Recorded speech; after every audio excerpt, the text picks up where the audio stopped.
Hello students, तो आज का हमारा जो क्वेश्चन है वो एक्सरसाइज 10.1 का क्वेश्चन नंबर 11 है। तो देखिए क्या कह रहा है question. The slope of a line is double of the slope of another line. मतलब कि दो लाइन है, ठीक है, कुछ इस तरीके से एक लाइन L1 है और दूसरी लाइन L2 है।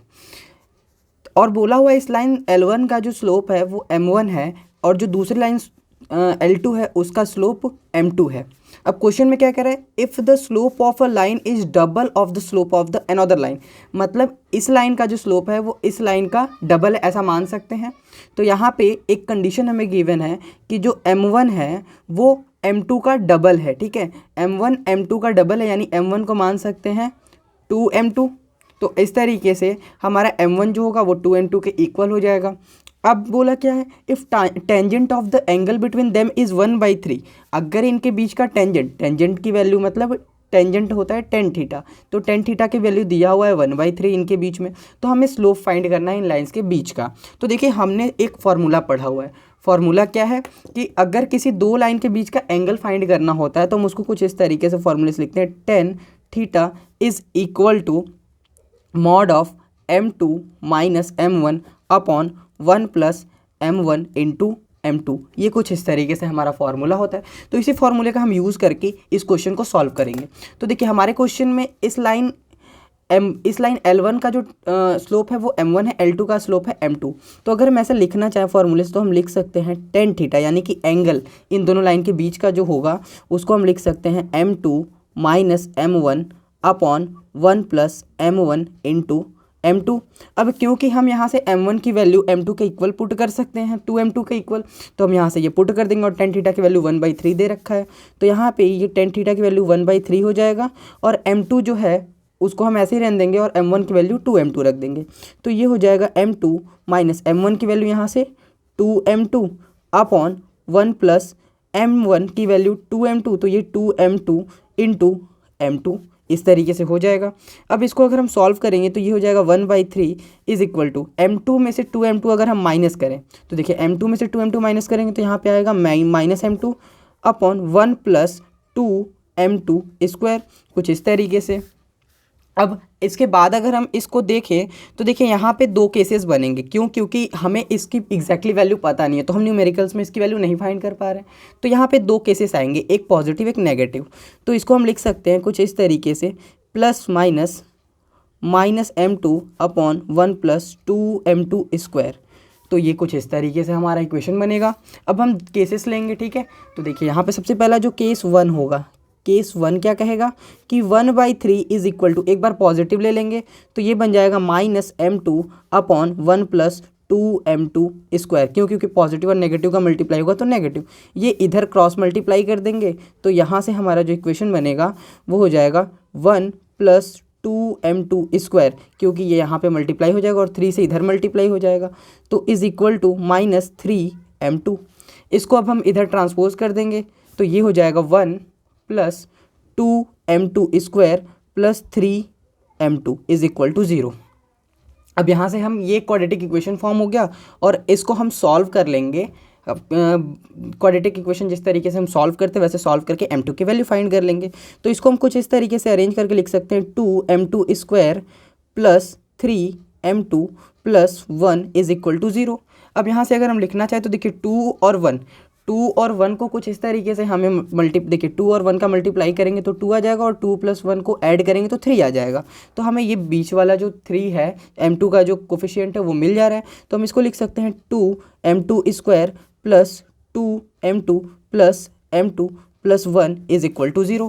यहाँ से 2M2 अगर कॉमन लेंगे तो ये M2 प्लस 1 और यहाँ से 1 कॉमन लेंगे तो ये M2 plus 1 is equal to 0। कुछ इस तरीके से सॉल्व हो जाएगा। और जब इसको सॉल्व करेंगे तो M2 प्लस 1 ये कॉमन लेंगे तो यहाँ पे बचेगा 2M2 plus 1 is equal to 0। और जब इसको सॉल्व करेंगे तो यहाँ से एक बार हमें M2 की वैल्यू मिलेगी -1 और दूसरी बार जो हमें M2 की वैल्यू मिलेगा वो होगा +1 इधर जाएगा तो ये -1/2। तो इस तरीके से हमें M2 की वैल्यू मिल गई -1 और -1/2। सेम इसी तरीके से अगर हम पॉजिटिव के लिए यहाँ पे लेके करेंगे तो भी हमें यही सेम वैल्यूज़ मिलेंगी, ठीक है। तो इसको हम सॉल्व करेंगे। अब अगर हम देखें तो क्योंकि देखिए अगर आप चाहें तो इसको हम पॉजिटिव लेकर के भी सॉल्व कर सकते हैं, जैसे हमने नेगेटिव लिया था, अब इसका जब ये नेगेटिव लेंगे तो नेगेटिव नेगेटिव मिलकर के पॉजिटिव हो जाएगा।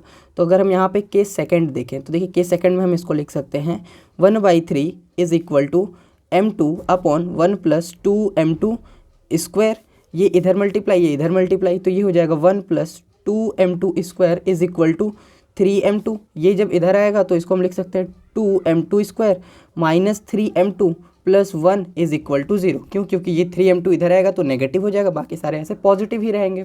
अब इसको अगर हम सॉल्व करें तो सेम इसी तरीके से देखिए यहाँ हमें चाहिए क्या, -3 चाहिए सिर्फ।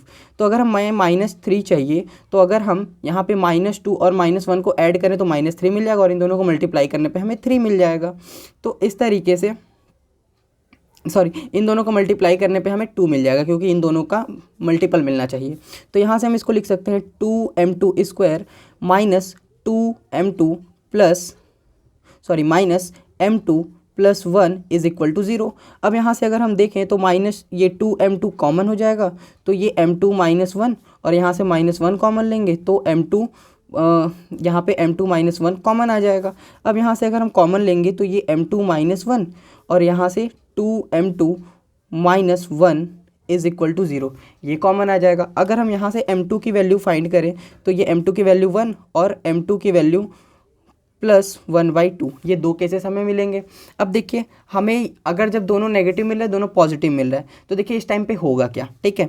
अगर हम इस केस के अकॉर्डिंग बात करें तो ये वाला जो केस कहता है, इसके अकॉर्डिंग हमने m1 की जो वैल्यू यहाँ पे टेक की थी, m1 जो हमने यहाँ पे टेक किया था m1 is equal to 2m2 था।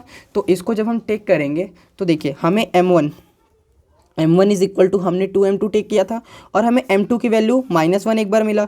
तो when m2 is equal to -1, तो जब m2 -1 है तो इसके अकॉर्डिंग अगर हम चलें तो m2 की वैल्यू यहाँ पे -1 पुट करेंगे तो m1 इज इक्वल टू 2 × -1, तो यानी कि हमें जो m1 मिलेगा वो -2 मिलेगा।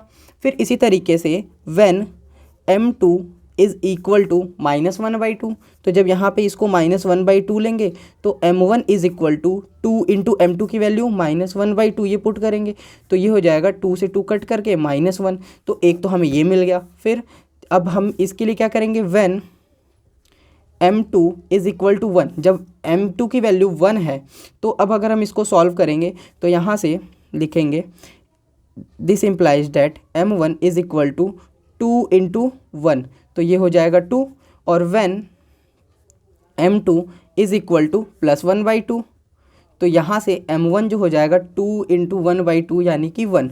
तो हमारे 4 केसेस बनेंगे। एक बार हमारा m2 और m1 का जो वैल्यू होगा वो -1 और -2 आएगा, एक बार m2 और m1 की जो वैल्यू होगी वो -1/2 और -1 आएंगे, और एक बार m2 और m1 की जो वैल्यू होगी 1 और 2 आएगा, और m2 m1 की एक बार वैल्यू 1/2 और 1 आएगा, मतलब नेगेटिव पॉजिटिव का डिफरेंस होगा। तो इस तरीके से हमारे टोटल केसेस बनेंगे और इसके अकॉर्डिंग हमारे m1 और m2 की वैल्यू होगी। और जैसा कि देखिए क्वेश्चन में बोला हुआ था कि जो पहले लाइन का स्लोप है वो दूसरे लाइन के स्लोप का डबल होना चाहिए, तो अगर हम पहले लाइन का स्लोप यहाँ पे -1 लेते हैं तो दूसरे लाइन का स्लोप -2 हो जाएगा उसका डबल। पहले लाइन का स्लोप अगर -1/2 लेते हैं तो दूसरे लाइन का जो स्लोप हो जाएगा इसका डबल -1 हो जाएगा। सेम इस तरीके से अगर 1 लेंगे तो उसका डबल 2 और 1/2 लेंगे तो उसका डबल 1। इस तरीके से हमारे चारों केसेस जो है वो क्वेश्चन के कंडीशन को सेटिस्फाई करते हैं। तो ये हमारा आंसर हो चुका है। तो आई होप कि आपको ये क्वेश्चन समझ में आया होगा, और इसके अलावा आपका कोई डाउट है तो आप मुझे कमेंट करके पूछ सकते हैं। तो मिलते हैं अपनी अगली वीडियो में, तब तक के लिए जय हिंद, वंदे मातरम।